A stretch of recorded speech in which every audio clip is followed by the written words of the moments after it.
এখানে সমীর চট্টোপাধ্যায়ের কাছে আসবো। সমীরদা, তৃণমূল কংগ্রেস তো বরাবর বিজেপিকে একটা সাম্প্রদায়িক দল বলে আক্রমণ করে থাকে। আজকে একটা যখন রিপোর্ট কার্ড পেশ করছেন মুখ্যমন্ত্রী মমতা বন্দ্যোপাধ্যায়ের, ধর্মীয় প্রসঙ্গ আনার আদৌ কি কোনো প্রয়োজন ছিল? কেন মুখ্যমন্ত্রী মমতা বন্দ্যোপাধ্যায়কে বলতে হলো যে আমি কমিউনাল পলিটিক্স করি না, আমি ধর্ম নিরপেক্ষ রাজনীতি করি?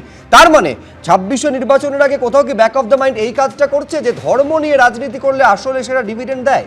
দেখো শুভ্র, তুমি দীর্ঘ সাংবাদিকতার জীবনে দেখছো 2011 সালে দীর্ঘ 34 বছরের পতন ঘটিয়ে মমতা বন্দ্যোপাধ্যায়ের সরকার প্রতিষ্ঠা পায় এবং যারা ভোট দেয় তারা বিভিন্ন ধর্মের বিভিন্ন জাতের মানুষ আশীর্বাদ করেছে। শুধু 2011 নয়, 2016 বলুন, 2021 বলুন, মানুষ যখন ভোট দেয় তখন তারা জাতপাত ভেবে ভোট দেয় না। তারা স্বাভাবিকভাবে মমতা বন্দ্যোপাধ্যায় যে প্রতিশ্রুতি দিয়ে যেভাবে জগদ্দল পাথর 34 বছরকে সরিয়ে 11 সালে সরকার প্রতিষ্ঠা করেছে, তারপরে তার যে উন্নয়নের ধারা, আজকে প্রায় 94টা তার সামাজিক সুরক্ষা প্রজেক্ট, তো স্বাভাবিক ক্ষেত্রে একটা রাজ্য গোটা ভারতবর্ষের মতন যখন এগিয়ে যাচ্ছে তাকে বিমাত্রিক সুলভ আচরণ ফেডারেল স্ট্রাকচারে করা যায় না। আপনার যদি মনে হয় ডবল ইঞ্জিন সরকার নয় বলে তাকে হাতেও মারবো পাতেও মারবো, 100 দিনের কাজ কারা পায়? সেই দরিদ্র, সেখানে প্রায় 3100 কোটি টাকা তুমি আজকে তুমি আবাস যোজনার টাকা আজকে, তারপরে আজকে কন্যাশ্রী থেকে যুবশ্রী থেকে সবুজ সাথী থেকে লক্ষ্মীর ভান্ডার, আজকে ভারতবর্ষের ইতিহাস আমি সব বুঝলাম, আমি সব বুঝলাম, কিন্তু আমার মূল প্রশ্নের উত্তরটা সমীর চট্টোপাধ্যায় এড়িয়ে যাচ্ছেন। সেটা হচ্ছে 14 বছরের উন্নয়নের রিপোর্ট কার্ড যখন বা মার্কশিট তুলে ধরছেন মুখ্যমন্ত্রী, সেখানে কেন ধর্মের অনুষঙ্গ মুখ্যমন্ত্রীকে আনতে হচ্ছে, এইটা ছিল প্রশ্ন। কিন্তু আমি আমি আমি এইখানে দর্শকদের দেখাতে চাইবো যে বিরোধী দলনেতা তিনি আজকে কি বললেন, দেখুন।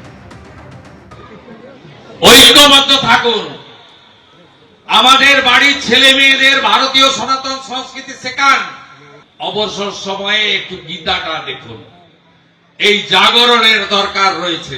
আগামী রবিবার সকাল 9টা কলকাতার ব্রিগেড প্যাগেট গ্রাউন্ড 5 লক্ষ হিন্দু একসঙ্গে গীতা পাঠ করবে। যতজন পারবেন যাবেন, যারা যেতে পারবেন না টিভিতে মোবাইলে গীতা পাঠ করবেন। হিন্দু তাকত দেখান, হিন্দু শক্তি দেখান, হিন্দু ঐক্যবদ্ধতা দেখান, হিন্দু জাগরিত হন। এই রাজ্যকে বাঁচানো মানে ভারতবর্ষকে শক্তিশালী করা। পশ্চিমবঙ্গ বিকশিত হলেই 2047-এ ভারতবর্ষ বিকশিত হবে, নইলে ভারতবর্ষ বিকশিতর কাজ সম্পূর্ণ হতে পারে না। দেখুন, প্রত্যেকের ধর্ম তার নিজস্ব বিশ্বাসের জায়গা, তার নিজস্ব আস্থার জায়গা। আমি বলছি সৈকত, কিন্তু সেটাকে এই রাজনীতি 26-এর বিধানসভা নির্বাচনের আগে রাজনীতির প্রাক্কালে একেবারে প্রতিযোগিতার মোড়কে নামিয়ে দিয়েছে দুই রাজনৈতিক দল। যখন কাজের নিরিখে গত 14 বছরের ডাহা ফেল করা মার্কশিটের সরকারের বিরুদ্ধে চার্জশিট জমা দেওয়ার কথা ছিল ইডি সিবিআই এর, এই চার্জশিট আর মার্কশিটের মাঝখানে দুটো রাজনৈতিক দলই নিজেদের মধ্যে গট আপ গেম খেলছে। সুব্রদা, কর্মের রাজনীতির যখন প্রশ্নের উত্তর দিতে পারে না দিল্লির সরকার, দাদার সরকার, দিদির সরকার, তখন ধর্মের রাজনীতিকে সামনে নিয়ে চলে আসতে চাইছে। কি দিয়েছে 14 বছরে এই সরকার? বলছেন মাননীয় 2 কোটি চাকরি দিয়েছেন, তাহলে প্রতি বুথে 248 জনের চাকরি হওয়ার কথা। যারা দর্শক বন্ধু তারা নিজেদের বুথে যাচাই করে দেখুন কি বলছে অভিজ্ঞতা। বলেছিল বছরে 2 লাখ, বলেছিল বছরে 2 কোটি, দুটো হাতে দুটো লাড্ডু হয়েছে, আর কিচ্ছু হয়নি। মহাকাল মন্দিরের নামে জমি নিয়েছে, যে জমি বামফ্রন্ট সরকার 700 কোটি টাকার বিনিময়ে আইটি পার্ক করতে চেয়েছিল, সেই জমি মন্দির নির্মাণে তৈরি করা হয়েছে।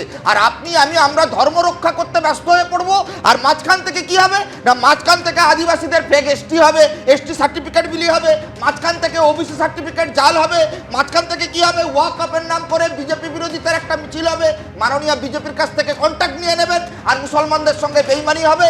এই মমতার সরকার ওয়াকআপের জমি কেড়ে নেওয়ার চক্রান্তের অংশীদারি হবেন। হুমায়ুন কবির কি বলেছেন?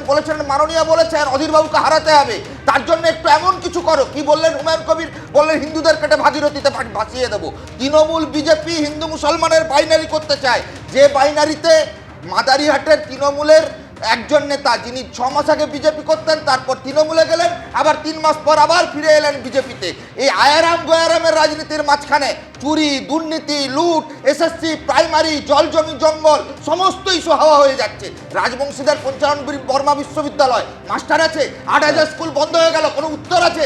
এই রাজ্যে লক্ষ লক্ষ বেকারদের চাকরি বিক্রি হলো, আমি এখানে প্রতীক চট্টোপাধ্যায়ের কাছে আসবো। আমি নিঃসন্দেহে আমি বলছি আলোচনার পরবর্তী অংশে আমি আবার সমীরদার কাছে আসবো, কিন্তু আমি প্রতীক চট্টোপাধ্যায় আপনাদের কাছে আসবো। আমি বলছি ধর্ম বিজেপিকে ডিভিডেন্ড দিয়েছে, এটা যেমন ফ্যাক্ট, বিজেপিকে ডিভিডেন্ড দেয়নি এটাও ফ্যাক্ট। ফর এক্সাম্পল আমি শুধু মনে করিয়ে দিতে চাইবো 1984 সাল যখন বিজেপির মাত্র 2টো লোকসভায় আসন ছিল, 5 বছরের মধ্যে লালকৃষ্ণ আদবানি একেবারে রাম জন্মভূমি আন্দোলনের প্রচারকে এমন জায়গায় নিয়ে গেলেন সেটা সঙ্গে সঙ্গে 5 বছরের মধ্যে বেড়ে 89 হয়ে গেল। পাশাপাশি প্রতিজ্ঞা এটাও সত্যি, এই 2024-এ রাম মন্দিরের উদ্বোধনের পর সেই অযোধ্যা যেখানে ফৈজাবাদ লোকসভা আসন সেখানে কিন্তু বিজেপি হেরেছিল, তারপরেও ধর্ম নিয়ে কিন্তু রাজনীতির প্রাক্কালে মানে বিধানসভা নির্বাচনের প্রাক্কালে প্রতিযোগিতার রাজনীতি কি সমানভাবে দেখা যাচ্ছে?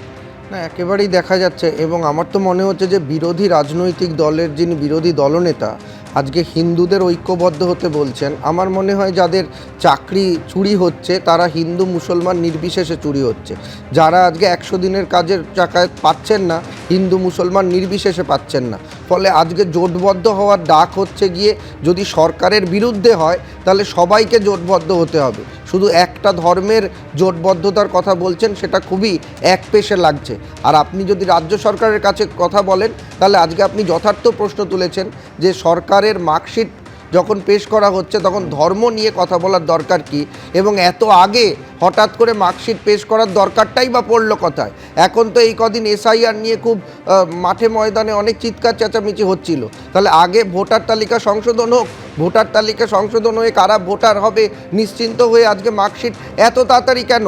তার মানে কি যে আর কি আগামী দিনে এখনও তো ভোটের নির্ঘণ্ট হয়নি, তাহলে কি আর কি কোনো কাজ আমরা দেখতে পাবো না এই বিধানসভা নির্বাচনের আগে এই রাজ্য সরকারের কাছ থেকে, যে মার্কশিট আজকে বের করে দিতে হলো? ফলে ধর্ম একদিকে আর তাড়াতাড়ি আমি কি করে আমি বলছি একেবারে এই মার্কশিট 14 বছর পরে কেন দিতে হচ্ছে, এইটা একটা বিলম্ব নিয়ে প্রশ্ন তুলতে পারে বিরোধীরা। পাশাপাশি এই প্রশ্ন প্রতিজ্ঞা তুলছেন যে এত মানে নির্ঘণ্ট ঘোষণা হওয়ার আগে কেন প্রয়োজন পড়লো। আচ্ছা, মার্কশিট যখন পেশ করছেন, উল্টো দিকে চার্জশিট পেশ করার কথা বলেছেন বিরোধী দলনেতা। তিনি বলছেন যে 294টা আসনে আগামী 2-3 মাসে তিনি গিয়ে তৃণমূল কংগ্রেস এবং তার বিধায়কদের বিরুদ্ধে চার্জশিট পেশ করবেন। কি বলেছেন দেখুন। মুখ্যমন্ত্রীর উন্নয়নের পাঁচালী নয়, মুখ্যমন্ত্রী মমতা ব্যানার্জির নেতৃত্বে দুর্নীতি, তোষণ আর সীমাহীন স্বেচ্ছাচারিতার পাঁচালী মুখ্যমন্ত্রী প্রকাশ করেছেন। এবং আমরা বলি এটা জলাঞ্জলির পাঁচালী। পশ্চিমবঙ্গ বাংলার গৌরব, সংস্কৃতি, মায়ের সম্মান, কন্যার সুরক্ষা আপনার হাতেই জলাঞ্জলি হয়েছে।